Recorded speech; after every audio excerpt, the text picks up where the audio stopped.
Hi guys, and welcome back to my channel. If you're new here, welcome. If you like what you see, don't forget to give this video a thumbs up.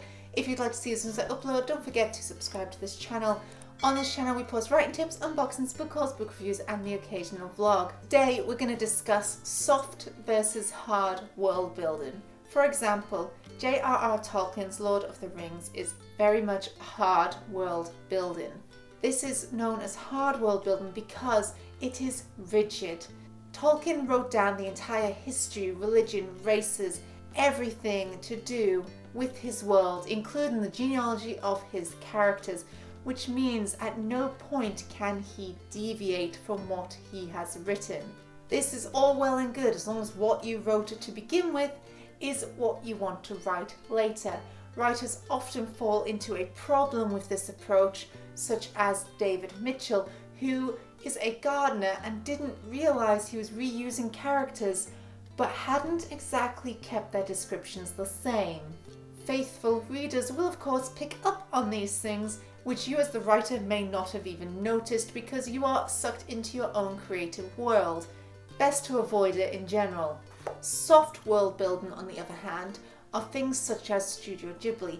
These are stories which give you the bare minimum about the world and leave you to work out the rest. In Spirited Away, half of the spirits aren't even named. They're not told why people obey them, why they come to this bathhouse. There's no reason for it, but it is the way it works.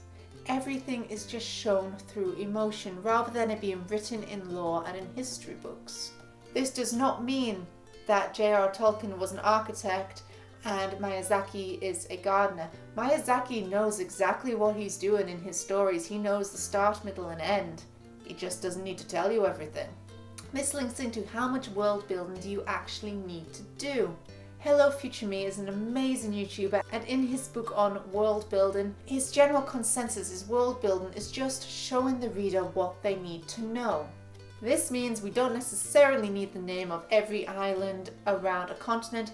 We don't need to know whose great-great-great-great-great-grandfather ran the local blacksmiths. We just need to know what was important to the character at the time. As long as the reader has this information, the story can go on. If you want to have all the genealogy and the history, you can definitely do so. George R.R.Martin follows J.R.R. Tolkien's techniques, though George R.R. Martin is a gardener. He is the one who coined the term gardener and architect.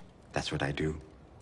I drink and I know things. So although he is a gardener, he still writes down the history of his world because he's trying to make it solid and tangible. Whereas Studio Ghibli isn't trying to make you believe it, it's not trying to make you do anything. It's just creating a wonderful world that you can escape into. Normally with some kind of moral judgment in there.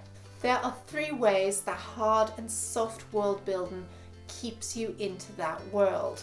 For hard world building, these are concrete rules, consistency, transparency.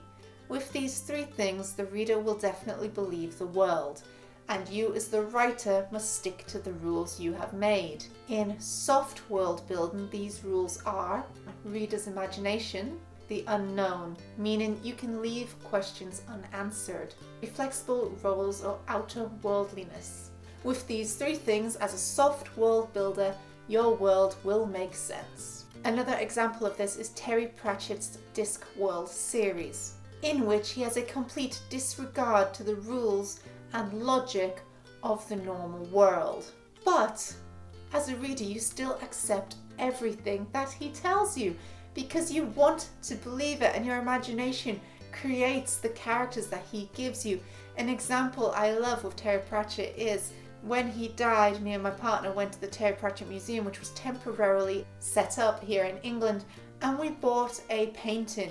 With this painting, what is the most terrifying is that the characters look exactly how we imagined them, even though we both read the book separately, because his descriptions of them are so good, and yet they are not exact in the book.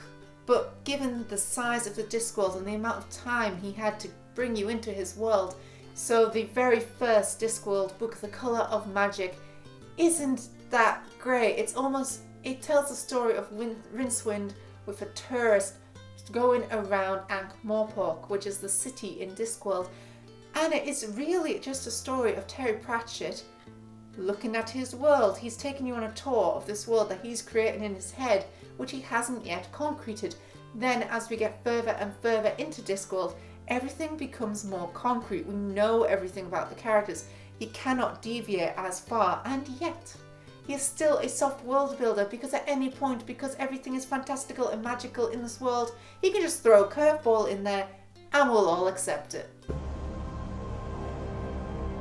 At least that's one theory. The philosopher Didactylus has suggested an alternative hypothesis. Things just happen. What the hell? Another example of this is J.K. Rowling. She is a soft world builder, and though she had written most of Harry Potter on snippets of paper before she sat down and put them all together, you can see across her world that the original books are a lot softer. There's a lot more fluidity in the writing style, and then as the characters get older it becomes a lot more rigid, and the rules are there and they have to defeat Voldemort. But at the start you are just discovering the world with this young boy who's been brought up by muggles, the same way that J.K. Rowling was discovering her world too.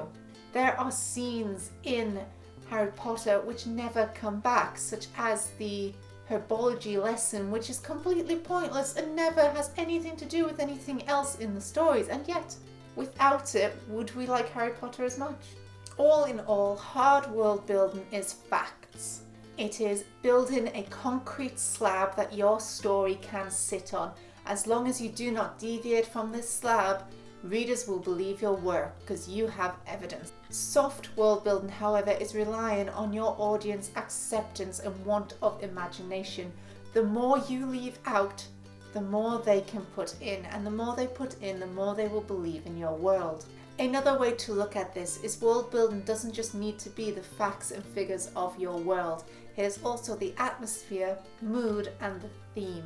Linking back to Stephen King's On Writing a Memoir of the Craft, after you've written your book as a soft world builder, you can search for a theme, and it's that theme that you cling to in your work rather than so-and-so is your father.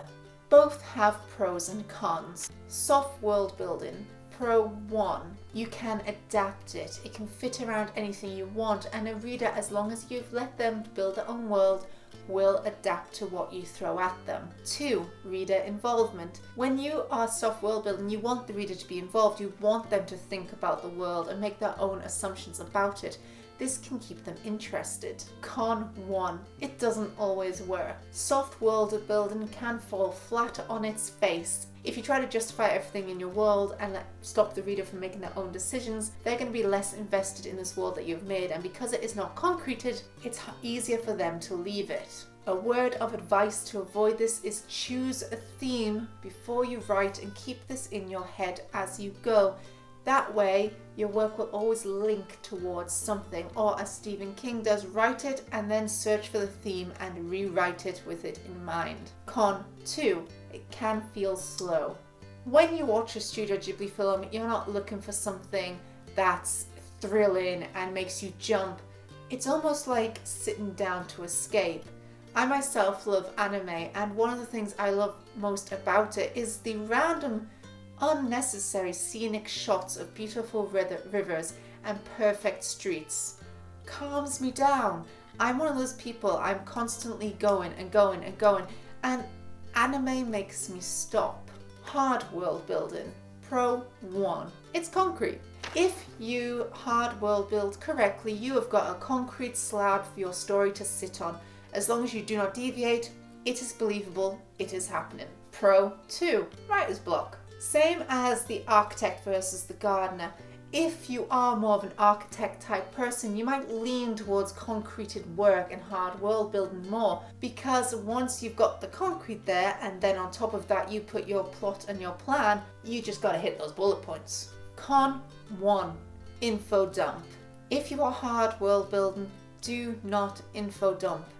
Avoid it like the plague. Work this information in. We don't always need to know it all. Just because you have all this history doesn't mean the reader actually needs to know it. If you want to release another book with it in, then it's the reader's choice. You don't need the reader to know it all. Con 2, not flexible. As I said, with David Mitchell, he has created a world which has started to overlap on itself, which means that if you make a mistake and forget a character's hair colour, or slightly change how tall they are, or their names a little bit different, then people are going to notice, and when they notice, you're going to be in trouble of some bad reviews. If you want more details on soft and hard building, I really recommend checking out Hello Future Me. He has a book out and is an all-round amazing writer and just an all-round good guy. So check out his channel for more details on this hard versus soft world building. And thank you guys so much for watching. I hope you found this video useful. If you like this video, don't forget to give it a thumbs up. If you'd like to see as soon as I upload, don't forget to subscribe and hit that notification bell down below. You can also follow me on Twitter, Facebook, Instagram, or Tumblr. I post general bookish pictures, as well as my writing tips, unboxings, and book hauls on there. And thanks for watching, guys. Bye!